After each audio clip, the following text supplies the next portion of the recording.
A warm welcome from Amsterdam, and thanks for tuning in to a new episode of Game Consultant. Your host of today is Reinout. It is Sunday, August the 2nd, and welcome to Game Consultant and yet a new episode 38. And so today I have the two interviews. First of all, a new VC firm has joined the party. I was talking to Eitan Reisel. Actually, that's a Dutch name. And Eitan is explaining me more about VGames.vc. Obviously, I have the link in my blog, so you can click either to the site or to his LinkedIn profile. We talk about what kind of gaming companies he's looking at, how can he support game founders. He's telling about Eastern Europe that he finds very interesting. We talk also about Israel, because that's where he's based, how the games industry is evolving there. We talk about founders, we talk about early investments, how the industry is growing. Really interesting. And so therefore that would be actually the first part. Yes.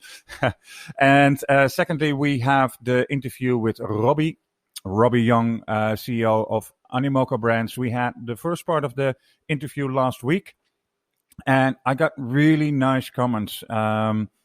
Apparently, we were able to make things more tangible, that people understand what it is to actually work with blockchain in gaming. So today, the second part, and Robbie is giving his vision about blockchain in games. So that's all pretty cool. Some news that I wanted to share. If you actually want to be up to date about things that I find important, I mean, there are all kinds of sites where you can read the news, like GamesBeat, Pocket Gamer, Games Industry. I'm a big fan from those kind of sites that is all about gaming. For esports, I always go to the Esports Observer. So esportsobserver.com. That's a site where I get a lot of news about esports, and the others are actually pretty much about gaming in general.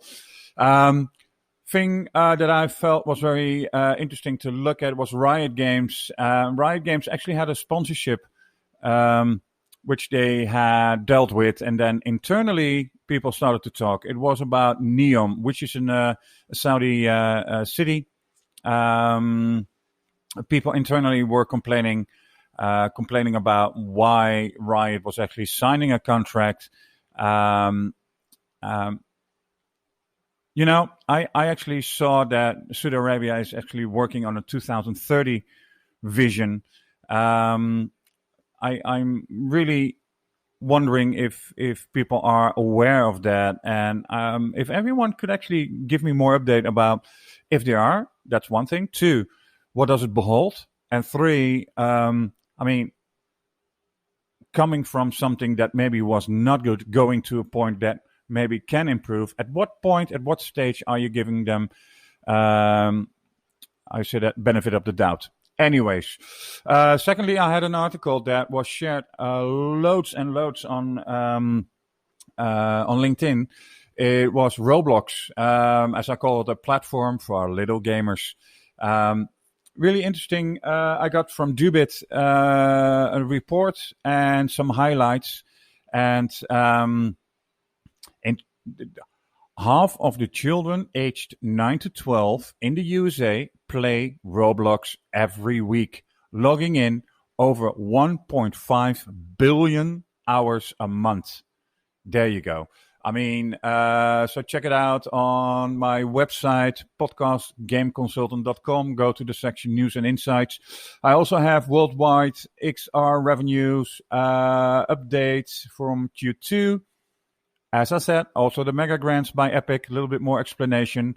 So, and today I'm actually posting something about the bigger platform companies like Apple and what's happening with them. In any case, thank you for listening and joining for our episode 38 today. And let's start with Eitan, who's talk about VGames.vc, investment in games.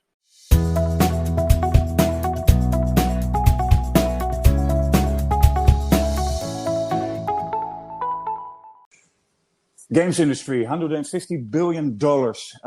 It's growing. It's growing fast. We have esports. We have streaming.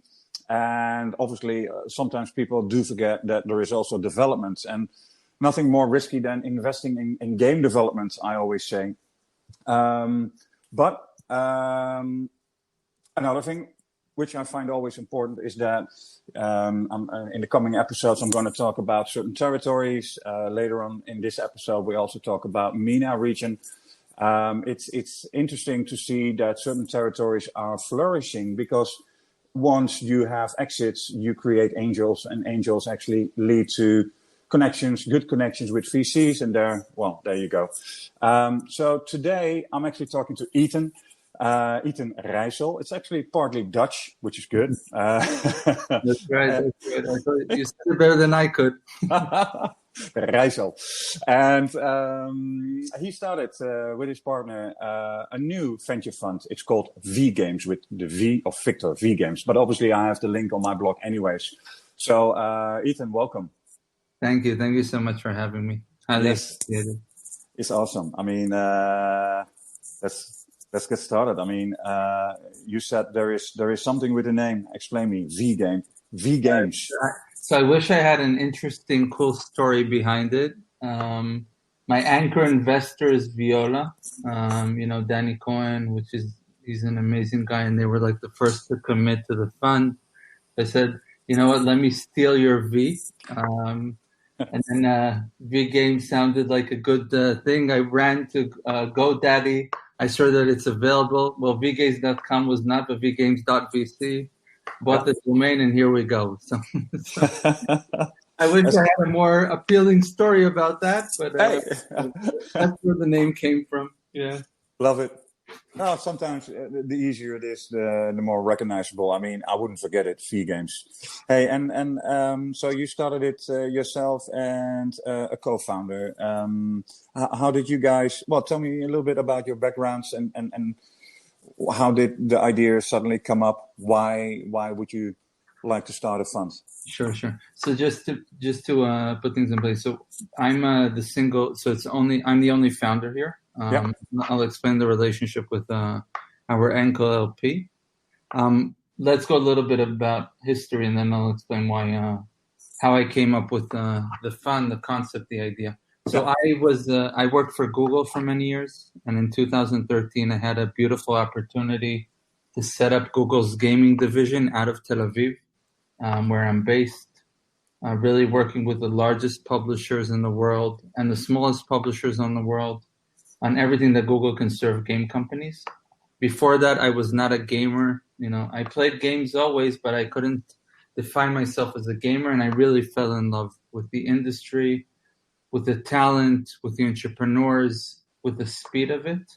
Yeah. And I very quickly also became a gamer. If you ask my wife, maybe too much. I became addicted to games of every genre and every type. Yeah. I played a console and PC and mobile, of course. I'm sure we'll cover that. Yeah. And then about a year and a half ago, after leaving Google and doing some other stuff, I started angel investing in the space, did an investment in Israel and an investment abroad, and then understood that that's the wrong approach for me personally into this industry for several reasons. I think the main one is a investor in games with all the risk and the content angle to it. You do have to do a distribution and portfolio strategy. It will be wrong to do 3 to 4 companies. You need to do 15 to 20. And the second is, I think we're very much developed in this world of games, but it's becoming more and more expensive, especially the marketing part of it. Yeah. And the checks have to be more significant. And then I looked a little bit of what's going on in the world, Europe, Asia, US, and I said, Israel is such a booming industry in terms of games. Why don't we have a dedicated vehicle? And that's where the idea came from. 10 months ago, I started fundraising. I met Viola, which are the largest venture capital here in Israel, the local venture capital. They were looking into games for a long time, specifically Danny Cohen, who's like the lead B2C investor in Israel. And they were really thinking of how to do this because, again, I think for a generalist fund that does early stage, to do 1 or 2 companies, probably not the right way to do it. And I offered them to join as an LP. For me, it's a great benefit because I get partners that are already VCs. That gives me an interesting perspective on the market. And they agreed, which is very unique for a generalist fund to, play the LP role. Yeah. That's how it started. So once, they signed off, we raised from many additional investors, amazing investors. And the fund is now live for 3 months. We already did 4 investments. We're in the process of the 5th. So pretty exciting and pretty active. Yeah, because I checked on the site. I see 2 yet, so you have to update the site, I guess. Just because I can't disclose the other 2, but hopefully soon. Okay, cool. And the size of the fund, the size of the checks you're looking at, can you say a little bit more about that? So we haven't finished fundraising in the process, but we're almost there. The size of the fund is going to be $45 million. Yeah. We're going to sign checks anywhere between $250 to $2 million, and of course, we're going to have money to follow on as well. Yeah. So we're happy to lead rounds, join rounds. I think also geo is important. So half of the fund will be invested in Israel, but the other half will be global. Yeah. I'm happy to dive into that specific markets where I think are more interesting for us as investors and less crowded. Yeah. I have a very important sweet spot for Eastern Europe and Poland specifically. But we already did a deal in the US. So we're looking for strong teams, the right genres, opportunities to build big companies, and then we're happy to invest. Less of where they're physically based, especially in the world that we're living in, which we're all based in a screen in Zoom or Hangout or whatever it is, right? Yeah. So if you would describe an ideal target, we were just saying like, okay, would it be mobile or doesn't really matter, or what would be an ideal target, and ideally what will be the phase to get in? Is that early? Yeah, so we're in our, let's say our strategy or the fund strategy is to be early investors, first or second money in. And again, if it's deals that I believe that are very unique for us and they are later stages, we will consider, because I think, again, the world of games is really a world of opportunity. Yeah. And, the fund did not exist 2 years ago, and there were amazing investors out there doing amazing deals. So I'd say, first money in. Of course, we want to make sure that we support the company by ourselves or with co-investors with enough cash to make sure that they can move on to the next milestone. And then I think the most important piece is really what we're looking for. So we're a fund that's very much targeting studios. We're less interested in tech-related stuff that surrounds the game ecosystem. I think also that's where there are more investors, also in Israel and abroad. So we're more content-related. In terms of where in content, if it's mobile, PC, AAA, consoles, anything, then we're really agnostic. I'd love to invest in everything. Yeah. Of course, it's very different investment strategies. Naturally, Israel is a more mobile, casual ecosystem. So I guess the majority of our deals here will be mobile casual, but, we're looking into PC teams now. And so we're very, very broad and open. There are genres that I less relate to as an investor. So maybe that's where you'll see less investments. But yeah, I'm sure that if we talk in a year, we'll have abroad.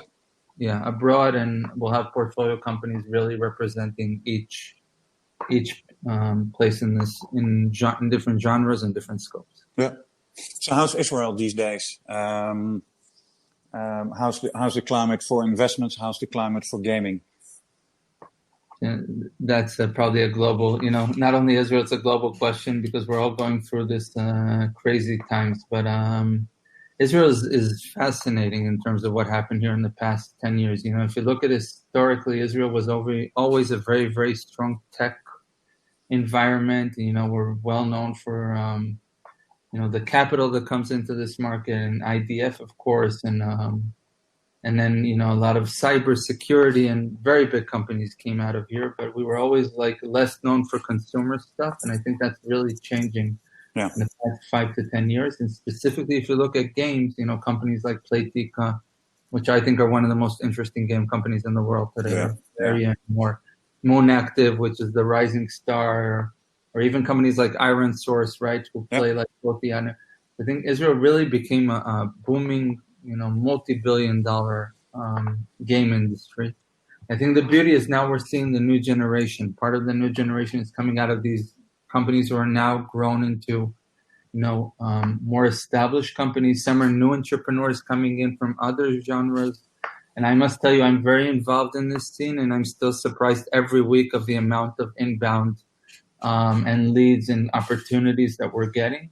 Of course, now that we're a fund, and we're more public with this, it only increases. But I can give you, if you want some stats, I get in about one new company a week only in Israel. Yeah. Which is pretty crazy to the fact that we're only a 9 million people population, right? Yeah. People seem to forget that. Yeah. It's only 9 million. The country has a huge impact on tech in the last decade, I would say. And definitely the last 5 years, gaming it has really played the castle around the block already for quite a long time. But you see so many new gaming companies come to the party. Yeah, totally. Yeah. It's fascinating. It's like we really have the big tier, the mid tier, the young tier now that's coming out and popping in, and we're fueling as well. So I think we're only at the beginning. I think Israel is up to, in the next 3 to 5 years, we're going to see many additional big companies come out of here. And another very interesting trend about Israel, a lot of the global players are seeking for M&A or opening offices here, because I think there's an entrance to pool or specific talent, especially around monetization, marketing, economy. I think Israel has a very strong angle, and you see more and more, global developers looking to open offices here. So I think that's pretty cool. So developers that actually do an entry in Israel, bottom line, do you also see that the indie culture over there is flourishing right now? Because obviously you need talent, eh? I mean, that's always a struggle. I mean, if you look at Finland, definitely has a lot of people call it the Mecca for mobile. But if you talk to Finnish entrepreneurs, the biggest issue right now is talent, getting talent over there. So I think it's a great question. I think there's a lot of indie happening here. I don't think we're surfacing it enough. And I think part of that also has to do with investments, right? Because I think, it is a chicken and egg. Yeah. If you want to grow an indie industry and make sure that things come on Roblox and Steam, you have to make sure that you fuel, because not everything can be self-developed. Also, Israel is a country where labor cost is expensive. I think there's a lot of combination of talent. So a lot of Israeli game companies have studios as well in Ukraine and Belarus, and Poland there's an interesting connection happening as well. Again, I think part of it is labor cost. Part of it is I think we are missing some parts of talent that I think we less have in Israel, maybe on the creative side, maybe on the art side. But I think an interesting thing that you see here, and I think you can see it in Playtika and Plarium and Moon Active as well, is that, they are becoming global companies and opening offices all around the world, really to recruit talent and not only looking to do it in Israel. Yeah, I totally agree. If the focus will be only Israel, we will probably be missing out on amazing talent in other places. Yeah. And then you emphasized Eastern Europe. I mean, do you have a specific reason for Eastern Europe? Is it because of the low labor cost, or is it because you see more companies arise there that are interesting? So I think low labor cost is probably a good excuse when you look on the financial perspective. I don't think that's a reason for any investor to look into opportunities. I think, let me speak about Poland specifically. I've been involved. There's a beautiful initiative there by Google called Games Camp, and I had the privilege of mentoring a few groups there and being a judge in a few of the. They have pitch days and stuff like that, and I think I divided it into two. One, I think there's really great founder talent, which you don't find everywhere, right? I think people that are ambitious and they want to build big companies and they want to list them in the market, and they really want to build content that can reach the entire world.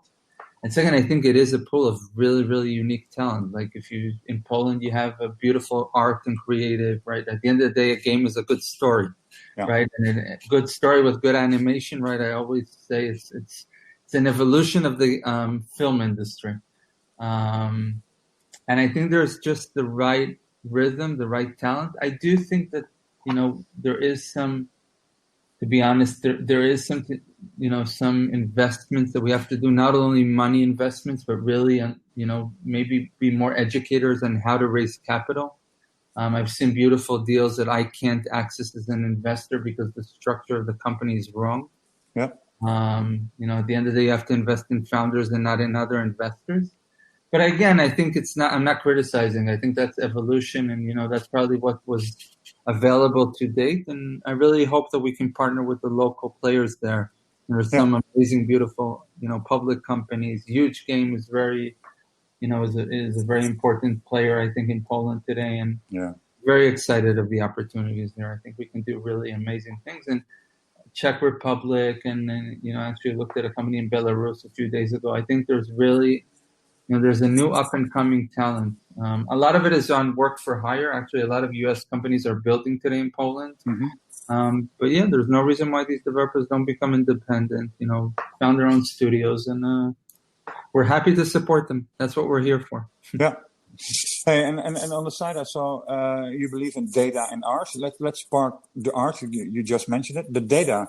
That is in your backyard a lot, of course. There's a lot of Israeli company that have a model with data. Can you explain a little bit more about how you look at data and gaming? So I think there are two angles to this. One, as an investor in this space, if you want to really understand the health of the company and they're not, they launched already the game or they're in the process or soft launch, etc. You have to really put emotions aside and look at the numbers. The numbers in this industry don't lie, right? If you ask me the number one factor in a game company, to be honest, more I care about their retention than, any revenue metric. I think if we're going to the content world, the fact that you have good retention numbers shows that people want to, are enjoying your content, and then how to monetize them is a philosophy that, of course, and that's the second angle of data. But I think it is very important for us as investors to be very data driven and very open about how we look at companies, especially around retention and engagement metrics. The second is, and I think that's where Israel is really strong, right? Mm-hmm. When I look at a team, you do want to see data foundations. You want to see data foundations from day one. I think games today is a very, very competitive, nobody gives the exact number, but people say that there are 1 million games at every point of time, in the stores, and I actually think it's much more, and it depends on geos, etc. But you have to be very smart. You have to understand who your audience is, how you segment them, what you serve to what audience, what difficulty you provide to what audience, what monetization type, what economy type. And I think it's super important to have, very strong data caveats and backgrounds and the ability to really dive into the raw data. I'm personally passionate about that angle, maybe growing up at Google, I'm a very data-driven person. But I think it's key. I think it's key on the investment side, and I think it's totally key on the monetization side as well. Got it. Thanks. And we can't live without art, right? Art, at the end of the day, with all due respect to data, you have to. Yeah, obviously. Well, having said that, I always make the statement, I've seen such ugly games do so well, and sometimes I've seen these most beautiful looking, outstanding games that didn't do jack shit. But that's something else. Totally. Yeah, totally. I don't know if art is a testimonial if the game is pretty or not. I think it's, how it's served to you, how the storyline, how tiring your eyes get after playing. I can give you a live example. I think Homescapes and Gardenscapes, I'm a big fan of Playrix in general.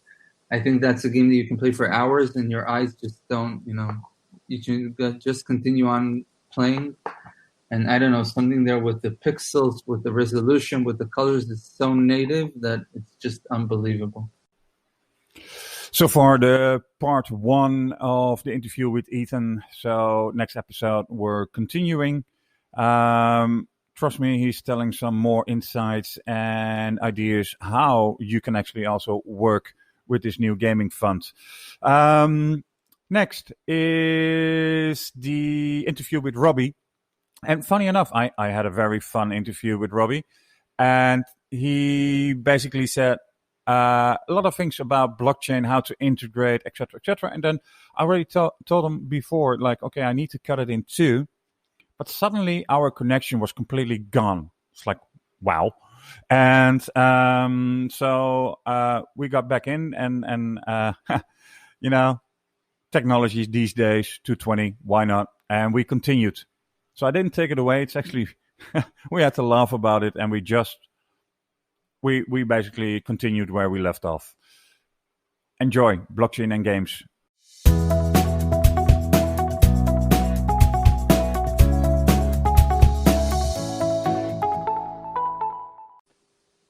Yes. Not sure what happened there. No worries. Actually, I wanted to do it in 2 parts anyways, because this is really interesting. So this is how then, that's the first part. But we continue. You were saying like the big ones, the big mobile game companies are waiting till there is more alignment. Yeah, I think they're waiting until the standards are much more agreed upon. Yeah. Because as big game companies, they're the dominant players in their existing platform.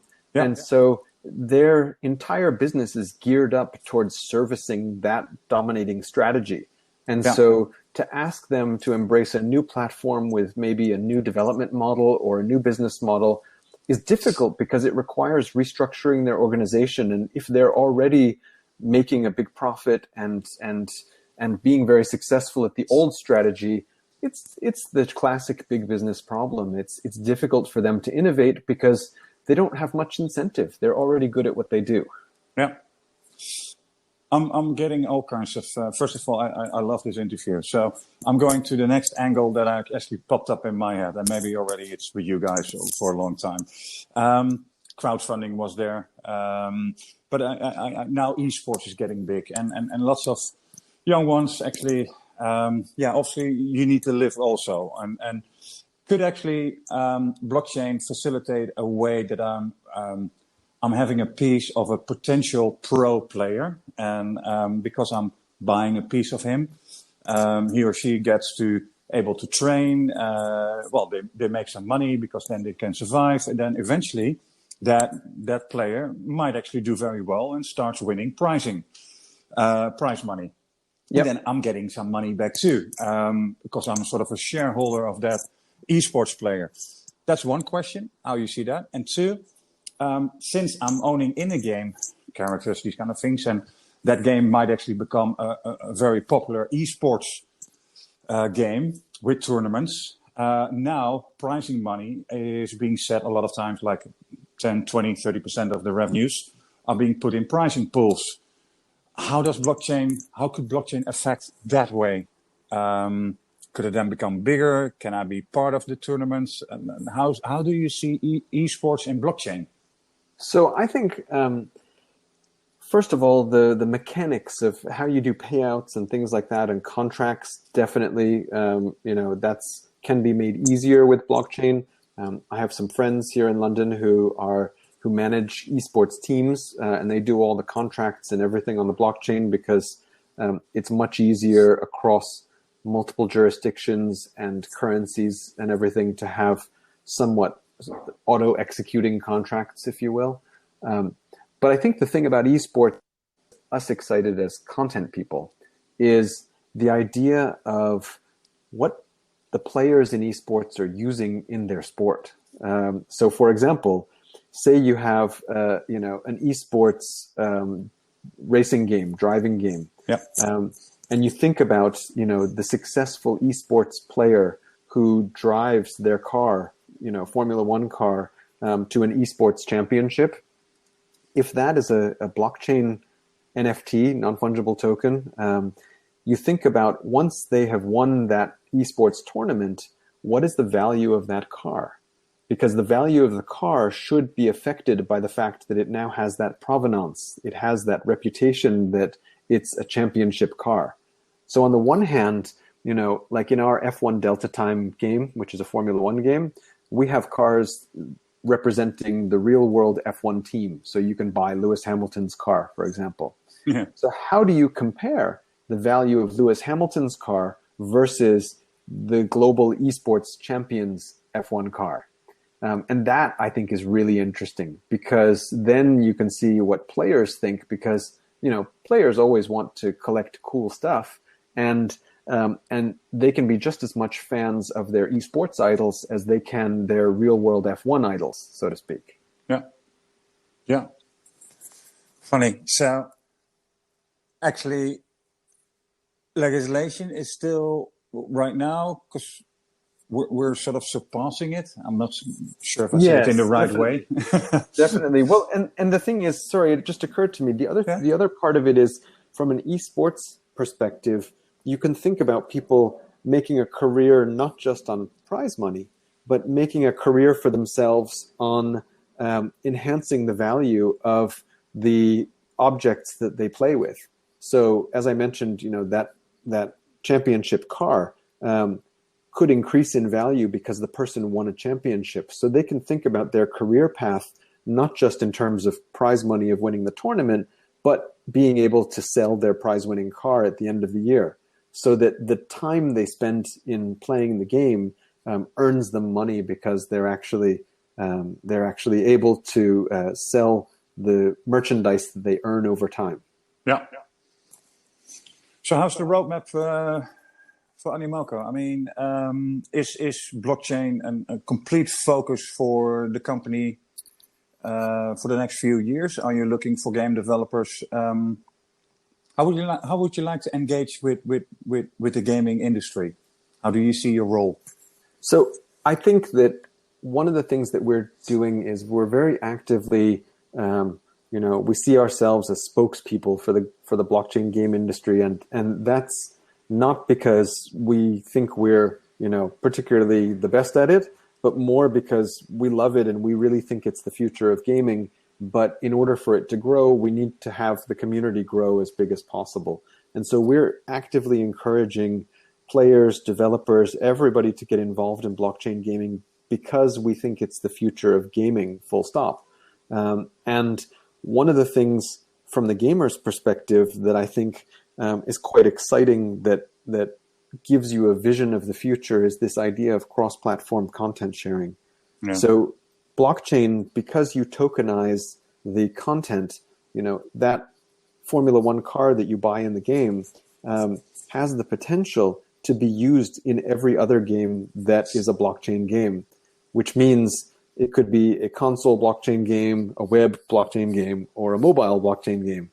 And the idea of being able to take your content across all those platforms and across titles and platforms both is truly revolutionary. And that's the kind of thing that I think gamers have always been dreaming of, because if they spend enough time and energy to personalize their characters or their items to be a virtual representation of themselves, they want to bring that identity with them wherever they travel in the metaverse, so to speak. Yeah. And for the company today, I mean, are you going to raise more money? Can you sort of see it like a buy and build of gaming companies to make a bigger footprint, and through that also get your blockchain philosophy out there? Yes, definitely. I mean, it's no secret we have been quite acquisitive over the last couple of years. Yeah. We're always looking to work with or to acquire great teams of game developers, particularly those who are working on things that we think have great blockchain game potential. Not just existing teams that are working on blockchain games, but people who have interesting content or communities or things where it has the ability to sort of ramp itself up if we increase the functionality by making it into by enabling blockchain in the existing content. So I think we're looking at all of those options. And as I said, we just want to grow the ecosystem, because the more the ecosystem grows, the more everybody benefits. And of course, we benefit indirectly as well. So I think, if there are listeners of your podcast who are developers who are interested in considering working on blockchain, I'm happy to have a chat with them. And also, if there are people who have existing titles that, the aspect of people truly owning the content in their games would add a huge dimension and functionality to the games, and really, ramp up the revenues and the excitement in the community, then definitely I'd want to have a chat with them. Yeah. Because then if we look 3-5 years down the road, would you then be considered as a publisher of blockchain games, or blockchain environment, or blockchain atmosphere? Good question. I don't know what we can define it as. Yeah. I mean, I think our approach so far has been, we're a developer, but I think we're also we're both a developer and, I'd say, an investor in the segment. Yeah. Because I think that as a developer, it gives us an advantage if we put an investment hat on, because we understand what developers need and what problems developers face, etc. And our feeling, as I said, is that if we can increase, if we can lift the tide of blockchain games, then all the boats will rise, our own included. So we're very much into supporting the community, and so I think we do that with a number of different tools, some of which is investment, and some of which is creating our own content. Got it. Hey, and then will the company remain then be called Animoco Brands? Do you still use the word brands? Good question. Don't know yet. I think I think people know us as that, and obviously we've been a public company for quite a while, and so we're known by shareholders with that name. Yeah. But I think the brands aspect of it may be less important these days than it used to be. Stay tuned. You never know. There may be a name change. Yeah, got it. Well, this was awesome. I mean, I think this was a quick lesson in how to look at blockchain, and but also ways to get started. I mean, there are a lot of developers. I mean, I'm reading lots of indies are checking it out, but they don't know how to start. I think that's the biggest hurdle. I think also companies. Well, I think one of the things that they may want to do is contact existing blockchain game companies, because there are many great blockchain developers out there who want to make entertainment stuff with blockchain, but they don't actually have much experience with game development. And this is where, collaboration can really be a great thing. So I think, because blockchain is no different than game development. Indies are groups of 2, 3, 5 people working. And so I think you'll find a lot of like-minded people with similar experiences just on the other side of the fence, and you can get together and work together with them. Yeah. Well, what I do is I'll have your LinkedIn on my blog, so people can actually contact you, and obviously link to the site of the company. If people are interested in getting to know more about blockchain, then obviously they can reach out, and also developers that maybe are working in blockchain and want to have some feedback if they're on the right track. It goes two ways. You get to scout maybe new initiatives, and they get some good advice from someone that is deep into blockchain. Fantastic. I want to thank you for this. I mean, I learned quite a few things today too. That's the advantage of having a podcast. That's now about blockchain topics. So thank you very much. Definitely going to follow you. And I'm sure I'm going to see some news about you guys in the near future. Fantastic. Thank you for having me today. Thank you to all the listeners. Look forward to speaking again soon. All right. Thank you very much. All righty. Bye-bye. Take care. Bye-bye.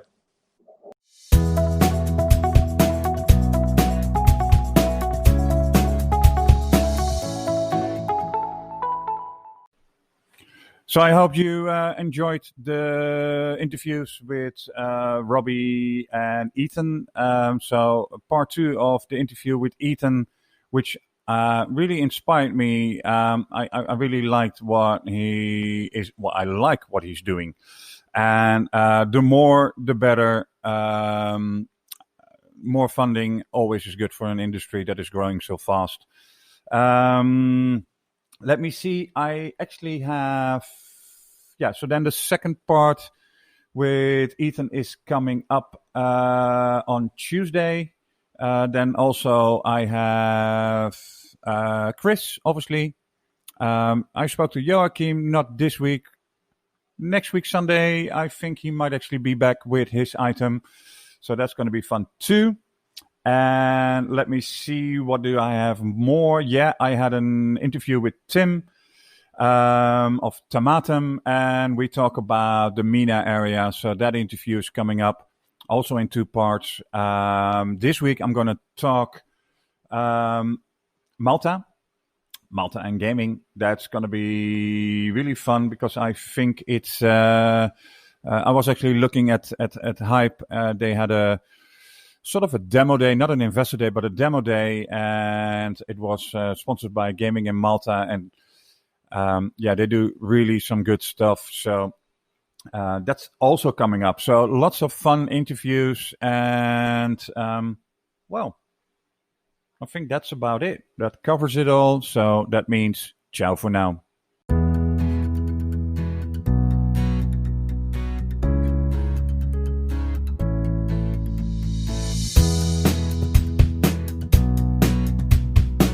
This was all for today. Thanks so much for listening to Game Consultant. Tune in next week for a brand new episode. And remember, do share this podcast with other members of the games industry.